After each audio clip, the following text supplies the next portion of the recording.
Story 1. It was not creepy while it was happening because I was so young, but in hindsight it was pretty weird and a bit disturbing. When I shared a bedroom with my little sister, I woke up one night to the sound of puppies whimpering. I looked under my bed and there were two puppies, one black and one brown, and, wait, I woke my sister and we crawled under the bed to interact with them, never questioning where they had come from. Our father eventually heard us and yelled through the door to go to bed. So we did. We never saw the puppies again. I recently asked my sister about it, and she still remembers it as well. Story 2. Not exactly creepy, but still the kind of thing that would freak you out. My mom had passed several months earlier. I woke around 3 a.m. to find the living room lights on and the television at full volume. I walked into the living room and saw my mom sitting in my rocking swivel chair, knitting with her back to me, the lights and television on. I turned to look at the clock. It was 3:44 a.m. When I looked back, the room was dark, the television was off, and nobody was in the chair except for an Afghan my mom had knitted for me. I lost it. Story 3. I don't think I've ever written this down. Way back when I was learning to ride a bike, probably around 1980, I had a typical little kid two-wheel bike with training wheels. One night, I left it over at the neighbor's. No big deal because I could see it out my window and it was fine when I went to bed. We lived in a suburban neighborhood where the houses were very close. To paint the picture, this was during an era when kids played cowboys and Indians, dressed up as Native Americans for Halloween, and watched The Lone Ranger. That night I dreamed that a Native American in full headdress, with face paint and moccasins, came into the neighbor's yard and broke the training wheels off my bike. When I went down to check the next morning, the training wheels were broken off the bike, not just removed, but broken in pieces exactly as in my dream. I kind of feel like no one was properly freaked out about this at the time, but it has stayed with me as a vivid memory for almost 50 years. The happy ending is I never got new training wheels and learned to ride without them. Edit. I changed my estimated year to 1980, as I now think my obsession with the Indian in the cupboard could be where the dream came from. Story 4. When I was about 4 years old, I remember looking out of my bedroom window and seeing cars driving through our side yard. Instead of looking like our yard, it looked like an actual road, and the cars looked old-fashioned, like they were from the 1940s. This was in the 1970s. Our house was in a housing development with large lots, and the through street ran in a completely different area. Naturally, I was frightened and ran to tell my mother and older sister. They dismissed me, saying I was dreaming or making things up. I cannot really blame them. My sister occasionally teased me about it over the years, and for some reason every time I was in that part of the yard I had a creepy feeling that I should not be there. When I was about 12 or 13, my grandmother visited. She told us that when she was a young girl our neighborhood had been part of a farm and the main road used to run right through our side yard. My sister and I looked at each other, and all I could say was, "Yes, I know." Years later, I found aerial photographs and maps online that showed the road was there until the 1940s. Story 5. I was out the front of my parents' house at night with a friend. He was smoking while I chatted. For about 5 to 7 seconds, the entire sky went bright blue, like blue daylight. Everything was clearly visible but bluish. There was also a high-pitched ringing for a couple of seconds. We just stared, and when it stopped I asked, "Did you see and hear that?" He said he had, and we said nothing more. About 10 years later, while I was with friends telling spooky stories, I messaged him to ask if he remembered and could describe what he had seen and heard. He responded with all the details. It freaked my friends out when I showed them our past messages to prove we had not planned it. We fell out of touch some time later. Story 6. When I was in high school, my mom had a nightmare and we shared the experience. The way our house was set up, my bedroom was first in the hallway, then my brother's, then the bathroom and laundry, and my mom's room was at the end of the hallway. We were all in bed. I sleep with my door open because of our pets. I heard her gasp up the hallway but did not think much of it. A few moments later, a shadow as tall as my doorframe walked past my door. I got up and immediately started flicking on lights and asking if she had walked up the hallway. My mom had seen it because she was awake, so we walked through the house. After we found nothing, I went to get in bed with her and she told me about her nightmare. She had dreamed of a tall man in a sleeveless undershirt at the end of her bed with an axe swinging toward her, which is why she had gasped awake. While we were lying there, we heard and felt knocking on the footboard of her bed. We lay there in silence, holding each other's hands until it stopped, and we asked whether the other had heard it. My brother stayed asleep throughout the entire thing and nothing else ever happened, but that was a terrifying night. I definitely do not look at my doorway for long at night if I can help it, and I have fairy lights in my room so it is never completely dark. Story 7. I live in a rural part of my state, about a 30-minute drive to the nearest store. This happened recently. I was outside with my dogs at around 3 a.m. Our house backs up to the woods, but there is a clearing a few yards in. The dogs and I were near the edge of the woods when I began to hear what sounded like war drums. I said no and told Ivar to go, and I turned to walk away, but he was firmly planted, looking toward the noise and would not move. After about a minute, the drums stopped and a roaring sound followed, like thousands of people rushing into battle. It was not windy that night, but a heavy gust of wind hit us and all the noise stopped. My dog and I were thoroughly freaked out. I have not heard it since. Story 8. As a teen, I worked at a combined movie rental and tanning salon. I usually closed the store because, among all the teens who worked there, I was the only one who could wrap my head around batch reports, check and return digital video discs, and clean and put away everything that needed it. I also did not steal from the register or the store, so I was alone late at night. One night, I was counting the register and reached for a pen from a container. The container slid across the countertop and about 6 feet to the floor right in front of me. I stood in disbelief for a moment, then called my boyfriend at the time and asked him to come down and sit with me while I finished closing. He thought I was being silly. Teens, am I right? Story 9. As a little kid, I used to stay with my great-aunt a lot. She lived in the house her grandparents built in the late 1800s. The house was very old. She called the living room the Davenport. The basement was a dirt floor cellar, and she had extremely old, large framed photographs of deceased loved ones in metal filigree frames with bubble-like glass coverings. There were many posthumous portraits of infants and family members who fell ill or died suddenly. I used to stare at them all the time. One day I was chatting with one. I made friends with anyone or anything, and I laughed. He was a man with an intricate mustache, combed-over hair, foggy eyes, and his neck was not straight. I felt a sudden chill run through me. I looked over my shoulder, and when I turned back, the man blinked at me. I yelled for my great-aunt and told her what I saw.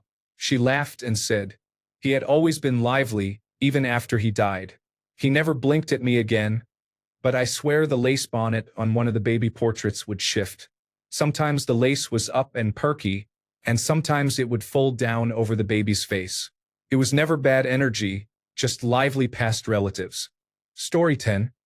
I was about 17 years old. The company my dad worked for had a beach house in Brookings, Oregon, that senior employees could reserve for a few days or a week. We headed there and it was great, exactly as advertised. One night I went out with a buddy I had brought to explore and drive around town. We turned down one road and drove a couple hundred feet. For context, there were high bushes on each side and trees creating a canopy over the road. After we had driven a little farther, the car's headlights stopped lighting anything. It was like a wall of black in front of us. There were no street lights or house lights. We pulled forward a bit more and the headlights still ended at that wall of black and did not illuminate anything beyond it. My buddy and I both got chills and decided it wasn't worth exploring. We backed up, turned around, and left. It was surreal. More than 30 years later, if you put a gun to my head, I'd say someone had painted a wall with Vantablack. But back then it was eerie. We returned. The next day in daylight and the road was completely normal. There was nothing that could explain why the headlights had not worked beyond that point the night before. We did not investigate further during the trip and went home after a few days with a creepy story and plenty of skeptical looks from friends and family we told about it. Story 11. I have a brother who is 8 years older than I am. My mother used to tell stories about a creepy, grinning version of my brother that she and a babysitter saw when he was little. It seemed to age with him, My mother saw it multiple times. The babysitter saw it once and was terrified. I saw it when I was in high school. My brother worked multiple jobs and was gone a lot. To help him and make extra cash, I would clean his room and do his laundry each week. I usually stayed up late on Saturday nights to watch Mad TV and Saturday Night Live while folding laundry. I started feeling like I was being watched, but my brother was at work and everyone else was asleep. When I turned to look, there he was, peeking around the hallway wall at me with a very creepy grin. All I could see were his hands on the wall and his head around the corner, but that grin was freaky. I instantly thought he was messing with me, so I said, "Ugh, go away," and looked back at the television. Then I remembered he was not home, and the hairs on my arms stood up. I looked back and he was gone. The next morning, I told my mother what I had seen, and she simply nodded in understanding. It was almost as frightening as the times I would catch something out of the corner of my eye or hear something late at night and try to ignore it, only for my dog to start growling and face the same direction. That house had some strange things sometimes. Story 12, more cool than creepy. When I was younger, we would always play hide and seek in the dark in the woods. One time I was hiding in a tree and saw two children walking along the path arm in arm, a little girl and a boy about the same age. They were both dressed in early 1920s style clothes and walked very calmly, as if they had nowhere to go. When I told my mom about them, she said she had seen the same little boy multiple times as a child. He would come out of her antique armoire and sit at the end of her bed. I am not sure about the little girl. Even as a child, I found it fascinating and trippy. Writing this gives me chills, but not in a bad way. They seemed very relaxed and not at all worried about me. I never saw them again. Story 13. My parents took in a stray cat that unknowingly had a contagious illness. After a few years, all our cats died. One night, I was lying on my bed and felt a cat jump up and lean against my back, purring heavily. I called my old cat's name, then remembered he had died and looked behind me, but there was no cat. Story 14. In April 2015, I was up late working with a couple of other teams on a large information technology implementation. I decided to take the dog out and have a smoke while the other team finished their work. It was about 3 a.m., so I did not bother with a leash and headed downstairs and outside. Once outside, my dog went to the grassy area in front of my apartment building and began her 5-minute ritual of choosing the perfect spot to poop. I sat on the stairs and lit a cigarette. The grassy area was well lit, but the rest of the neighborhood was nearly pitch black because of missing streetlights. It looked like a wall of darkness starting at the street. I was sitting there watching my dog in the light when, out of nowhere, I saw something move from the street onto the grass and behind a tree about 30 yards in front of my dog. She had her back to it, so she never saw it. Whatever was made no sound as it moved, so I assumed my eyes were playing tricks on me and decided it was a good time to go back and check in at work. I got up and took a few steps toward my dog. Then she went on the defensive.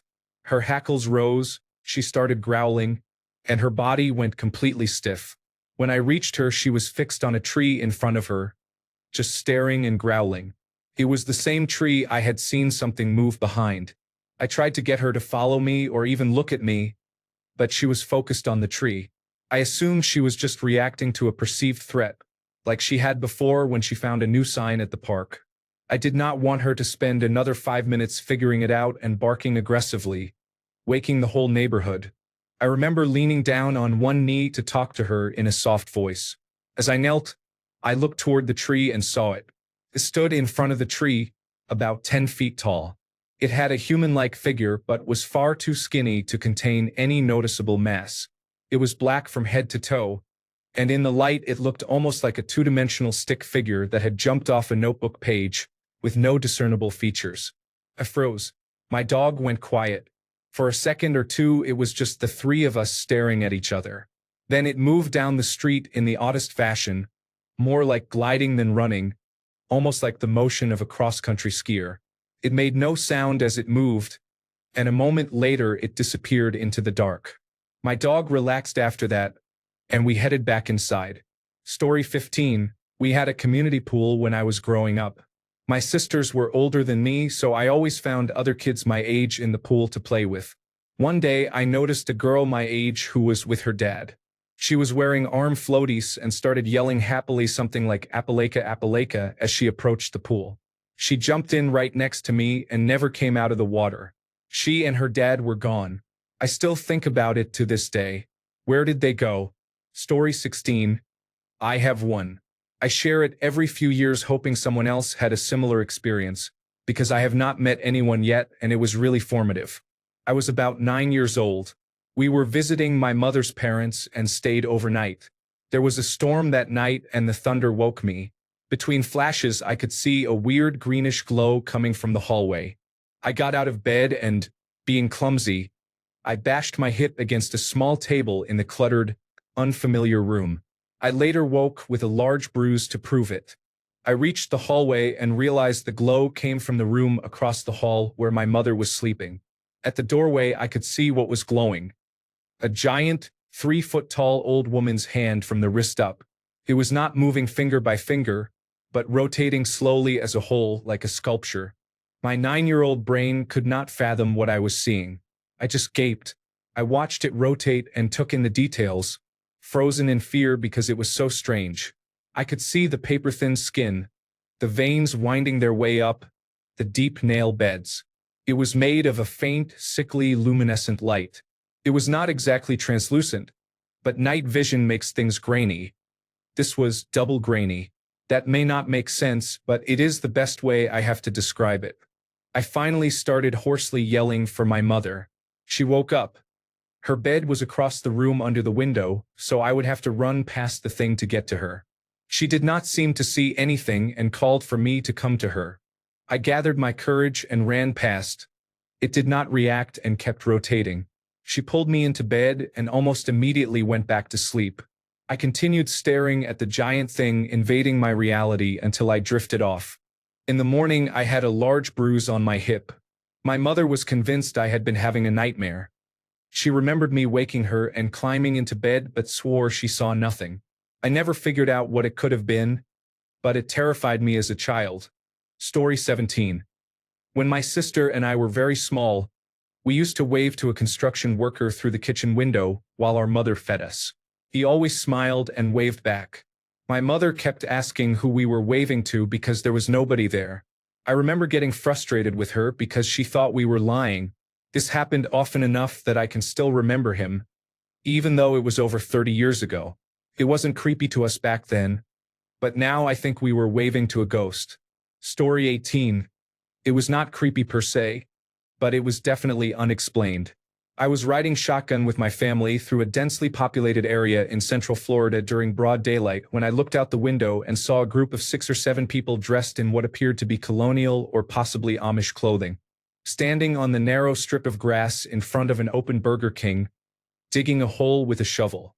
The man wore a black frock coat and pants and a wide-brimmed black hat. The women wore long skirts with kerchiefs and bonnets. Nobody else saw it. The fact that it was on Burger King property is what perturbs me most. Story 19. I was driving home from work when another car struck me. I have no memory of the crash itself.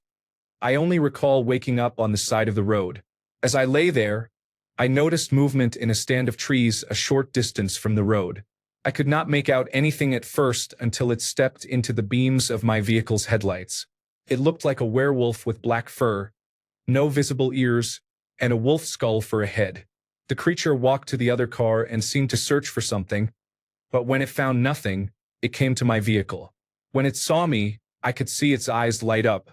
It simply stood over me and looked down as I stared up, too scared to blink. After what felt like hours, it finally blinked, and the next thing I knew, I was being loaded into the back of an ambulance. Story 20. Not creepy, more unexplainable. The weirdest thing is I wasn't the only one who saw it. My parents, my younger brother, and I were leaving a busy restaurant and passed a table where a woman sat across from someone, in the middle of a conversation. After a moment, my parents turned to each other and quietly said something like, "Did you see that woman talking to the empty space across from her?" I exchanged a look with my brother that said, "Are they blind?" I laughed. We insisted there were 2 people. She was talking to the person across from her. My parents were dumbfounded and said she was alone. We were already outside and walking to the car, but I remained adamant about what my brother and I had seen. I still remember the woman, though I can no longer recall what the person she was with looked like. Something I think about now and then. Just weird. Story 21. When I was 7 or 8 years old and still lived in Korea, I occasionally woke up in the middle of the night from nightmares and yelled for my mother from my bedroom. My parents' room was across from mine. I never walked to their room, nor did I get out of bed. I only screamed for my mother until she heard me from across the apartment. My mother was always puzzled about why I did not simply come to their bed, despite her repeatedly telling me that I was allowed to. What she did not know was that the nightmares always happened in my room and were more than ordinary bad dreams. There was always darkness beneath my bed. The darkness was not just a shadow. It felt physical. It never spoke, but it conveyed to me that the moment I left my bed, I would be swallowed. Story 22. I deleted my original comment after an encounter the following morning. At 2:30 a.m. when I left for work, a great horned owl was on the ground at the end of my driveway. Before I could get my phone, it took off, flew straight toward me and over my truck, then disappeared into the darkness. I live in rural southern Arizona. Hearing owls now and then is not uncommon, but seeing one is rare. 45 minutes later, behind our building in the desert, I heard an owl and what sounded like a fox screaming. I hear many things in that stretch of desert, but never owls and certainly not foxes. Story 23. I once saw a man in my closet. I was around 9 or 10 and always had a vivid imagination. I had always been terrified of the dark and have struggled with nightmares and insomnia my whole life. I still do at 24, to be honest. One night I woke up and there was a man in my closet. He was tall, wearing a black suit, with a blank white face and symbols on his cheeks, like jigsaw markings but not swirls. I ran into my parents' room sobbing. I didn't sleep in my own bed for weeks. I still don't completely think it was a dream, but I am not sure what else it could have been. Story 24. As a kid, various relatives took me on trips to the zoo, museums, amusement parks, the movies, and so on. One of those trips, my grandfather took us to the movies. These old movie houses dated back to the days of live stage entertainment, vaudeville. The theater he took us to had an orchestra pit, even though it had not been used in decades since vaudeville had been gone for a long time. I was following my grandfather in the area between the front row and the orchestra pit. Out of curiosity, I peeked into the pit. There was no floor. I could see into the basement. On the basement floor was, well, the old Humpty Dumpty poem. There was a large man-sized egg with a happy face painted on its shell. It had arms and legs. It lay on its back, flailing its limbs as if trying to stand up but unable because of its egg shape. I looked at my grandfather for a second, then back into the orchestra pit. The painted expression had changed to one of grief and frustration. The eyes were closed and the mouth was in a grimace. I looked away briefly and then looked back. The egg was gone. Just the bare basement floor. I looked away again for a few seconds, then looked back into the orchestra pit. This time the pit floor was there and I could no longer see into the basement. The pit contained only a small handful of wooden folding chairs and nothing else. As the years passed and I began going to the movies on my own, I sometimes returned to that same theater. Every time before the movie started, I would look into the orchestra pit, but I never saw anything like that again. Just the plain, bare floor. That old theater is gone now, a typical victim of the expansion of home video and cable television. Story 25. A few years ago, at the apartments where I currently live, my wife and I were walking out the back door toward a grassy area with a basketball court. We saw a person walking their dog in the direction we were going, so we hung back a bit to avoid getting close. They walked through the grass toward the chain-link fence that separates the property from the city sidewalk. As we started walking the same way, the person somehow went through the fence and was now on the sidewalk. I told my wife, "We've been here for years. How did we not know there's a gate there?" We headed in the same direction and found no gate at all. I thought maybe there was an opening somewhere they could have slipped through, but there wasn't. No opening, no gate, no way to get to the sidewalk unless you hopped over. We watched them the whole time. They kept walking with the same stride. Completely baffled, we just stared as they walked up the sidewalk, wondering what we had just seen. It wasn't scary, but we still talk about it now and then. Story 26. My sister and I moved in together in our mid-20s. She had the ensuite upstairs while I had a room down the hall from the open-plan kitchen, lounge, and dining room. One night, shortly after heading to bed, we both heard a noise in the kitchen and immediately texted each other. "Was that you?" "No." Then we both heard giggling. Fucking giggling. We met in the kitchen, turned all the lights on, and there was nothing. We spent about 3 hours sitting on the patio, chain-smoking cigarettes. We had long stopped smoking at that point, laughing out loud to calm ourselves. We were too scared to go back inside. A couple of nights later, we were watching television on the couch. We had a fan on in the center of the kitchen counter, not remotely close to the edge, and it suddenly flew off, the plug pulled out of the socket as well, landing on the floor. Neither of us was even close to it. There was no breeze, nothing. It was a heavy metal fan. Story 27. When I was growing up, a friend came over one day feeling depressed. She said she had dreamed that a huge white bird told her her mother would die. She was completely convinced and could not be persuaded otherwise. The next weekend she was supposed to come over but did not, so my mother and I went to her house. She was not there, but her grandmother was. The night before, her mother had been driving home from work and was T-boned by a drunk driver. I never saw my friend again, so I never got to ask her about it. Story 28. My 2-year-old son was sleeping in the bed next to me. It was about 2 or 3 in the morning. I awoke to a very loud noise, as if a dump truck full of bricks had struck the wall outside. My son, however, was fast asleep and did not seem to hear it. My wife and newborn daughter were in an adjacent room and did not appear to hear it either. A family member said this had happened to another relative shortly before that person died. I think it was around the time my aunt died. Story 29. When I was around 8 or 9, I had a teacher who became a motherly figure at school because I had problems at home. She was later murdered by her husband in a violent way. Months later I saw her, or a woman who looked identical to her, walking in a store. We made eye contact, and the woman looked at me as if I were a familiar face. I might have just been experiencing grief. I'm not sure.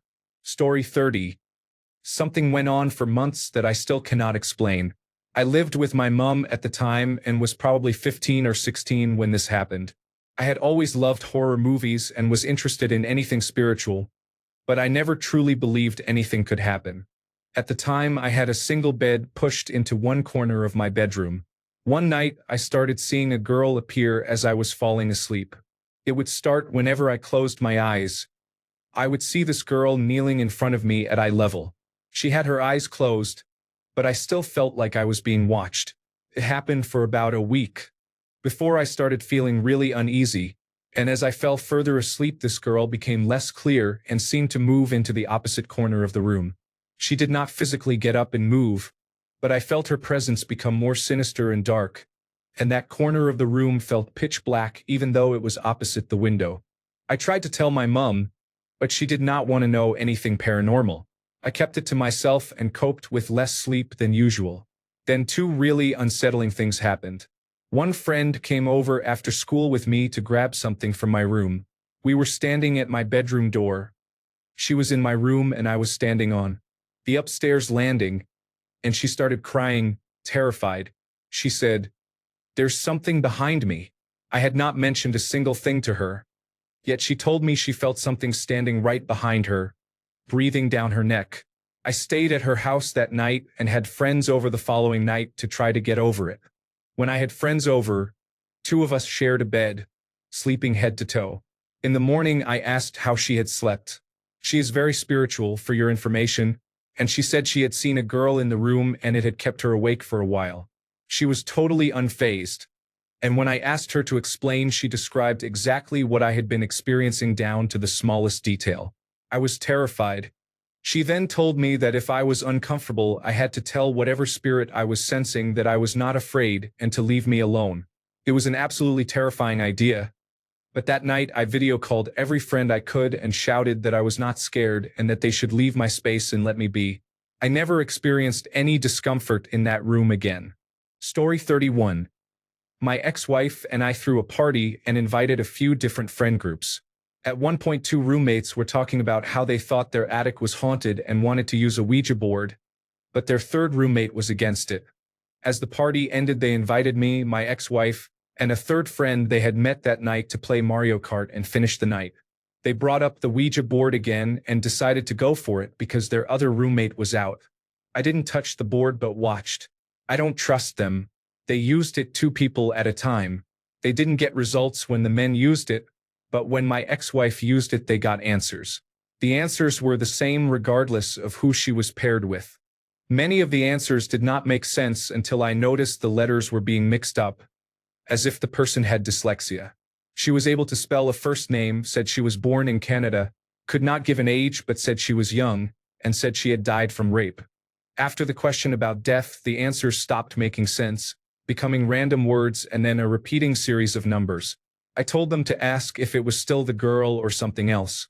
At first it said it was the girl, but when asked again it said it was not. Then it ignored all questions and only produced numbers. I told them to stop and explained how you are supposed to do that. The board said it was hard to say goodbye. We then drank more and played Mario Kart. Later that night, the third roommate came home, saw the board in the attic, and was angry. The board then flew down the stairs. He would have had to travel from the attic, around a corner, down the stairs, and around another landing. The third roommate came out of his room after it hit the floor. His room was at the far end of the hall. If he had thrown it, he would have had to get to his room in seconds and then pretend to come out asking what was happening. I don't think my ex-wife faked it. She was really upset and refused to talk about it afterward. The roommates could have suggested using the board, but they did not bring it up to me or my ex-wife. The third roommate, to my knowledge, did not know the other two. He was attracted to my ex-wife, so I don't think he would try to scare her. I was the one who noticed the letters were being mixed up and that the person communicating had changed. It was either an incredible improvised performance meant to frighten us or something I cannot explain. Story 32. My mom had a fatal heart attack at the dental office where my parents had worked for over 20 years. In the weeks following her passing, I stepped in to help my dad. When she collapsed, she was reaching for the phone in their back office, probably to dial 911. That detail seems relevant because the creepy part of the story involves that same phone. A few days after she died, a call came into the office and the caller identification showed my mother's name and number. I answered, the phone literally shaking. The voice was not my mother's but a patient who had been seeing my parents since my dad started. She was confused because I was stumbling over my words, and I had to explain what had happened with the caller identification. I apologized, saying that maybe the phone had glitched. The caller identification issue continued for about 2 weeks after she died. Then it stopped around the time I stopped going into the office. It still freaks me out to think about. Story 33. When my sister and I were very young, we had a sandbox in our backyard. One day we were playing in it when a hand came up from the sand, grabbed my sister, and pulled her down. She screamed. I grabbed her and pulled her back up. We both ran to get our mom, but she did not believe us. To this day, we still talk about it and cannot explain what happened. So creepy. Story 34. I barely avoided head-on collisions 4 times, twice at the same location, and each time the same song was playing on my radio, not a tape deck. I'm fine with anyone calling it bullshit. Honestly, I would not believe it if someone told me this. If all you have to offer is hate or doubt, please just post an unhappy face. Story 35. One night, I came home from an evening out with family. As we stepped out of the car, I noticed a group of lights in the sky moving like a snake or an eel in water, one after another. I had no idea what I was looking at, so I got my family's attention and told them to look. But as the words left my mouth, the lights blinked out all at once. No one else saw them. Story 36. When my son was 5, my now ex-wife, my infant daughter, my son, and I were driving back from my parents' house after dark. My parents live about 2 hours away. My aunt had recently passed away, about 2 months earlier. My son suddenly said he could see Aunt R. We asked where, and he said she was up on the hill watching us. There was a hill at that location, but there were no lights on it that would have allowed him to see a person. A couple of months ago, I was visiting my mother. She said that around that time she was watching my son playing in the backyard at their house. She heard him talking to someone and carrying on a conversation. When my mother asked whom he was talking to, he said it was Aunt R. My mother said that Aunt R was talking to him as well. Story 37. On multiple occasions in 2004, when I was around 15, I would suddenly wake up around 3 a.m. to find every light in the house on. My mother worked nights. My father did not live with us. When I checked, my brother and sister were still sound asleep. On one of those nights, all of the lights were on, the bathtub faucet was blasting with the tub nearly overflowing, and both the bathroom sink and kitchen faucets were also running full blast. The water and lights that night terrified me so much that I ran and shook my older sister awake, yelling, "Did you do this?" She shrugged me off and had no idea what I was talking about. The same with my younger brother. After a couple of nights of it, I started yelling for whoever was there to please stop. I said I acknowledged their presence and now I needed them to leave. It never happened again. I have had many other unexplainable experiences on and off throughout my life. I use the same approach. Okay, yes, I acknowledge you. Now kindly get the fuck out. And so far it has worked every time. Story 38. I've got a few stories, but I'll start with one. When I was a child, I had a male coach in elementary school. My mom began dating him, and eventually we moved in with him. I was used to sleeping with my mom most of my life and was scared from previous experiences of having my own room, so in his two-bedroom place I chose to sleep on the living room couch while my mom shared a room with him. My coach ended up being very physically abusive to my mother, and one night he slammed her head in the door so she came to lie with me on the couch. The kitchen was behind me and the television was in front, so I woke up in the middle of the night. She was still lying with me but asleep. I heard what sounded like a low growl from behind me. It was completely dark, so I leaned up and looked into the kitchen and saw what looked like a tall alien monster of some sort, with shark teeth and red eyes. It was not very clear due to the darkness, but I stared at it for a long time before burying my face in my mother's chest and crying until I fell asleep. Story 39. One of my earliest childhood memories that stayed with me through most of my young life, and less so now as an adult, happened when I was between 2 and 4 years old. In the middle of the night, I saw a black, featureless silhouette with red eyes playing a kind of peekaboo at my bedroom doorway. I bawled my eyes out in fear until my father came in to soothe me. The closest explanation I found was an article about shadow people. On a different occasion, about 15 years ago on an early cloudless evening at a friend's birthday party, several of us saw a glowing orange orb drift across the sky. It was bright, silent, steady, and relatively close, featureless like the setting sun on a hazy day but on a smaller scale. I consider myself competent at identifying objects in the sky, such as planets, stars, the moon, the sun, airplanes, hot air balloons, and satellites. It was close enough to be clearly featureless. I thought it might be a single sky lantern, but there was nothing in that direction except farms.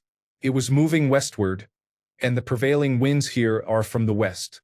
Story 40. My sister and I were walking in our local shopping center when we saw a girl.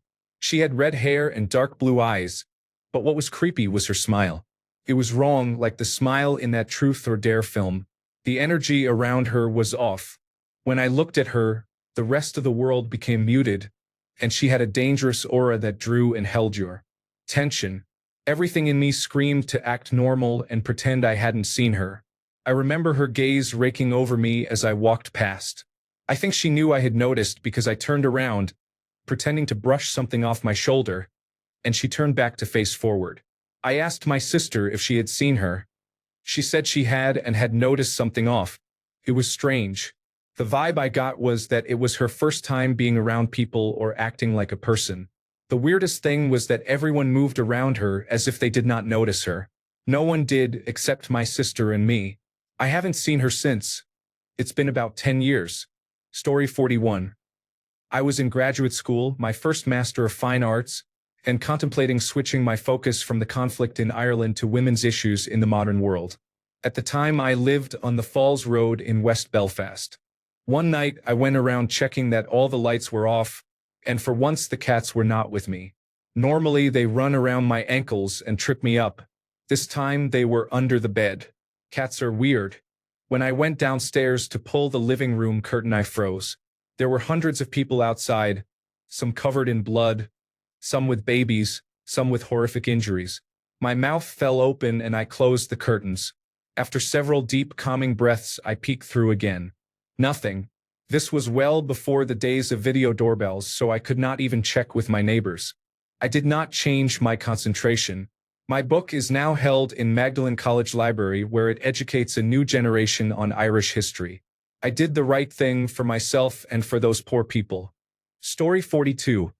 I saw a pure white glowing orb about the size of a basketball emerge from the woods on the outskirts of my friend's backyard in Connecticut. It floated at approximately eye level across the yard before abruptly fading from existence. Story 43.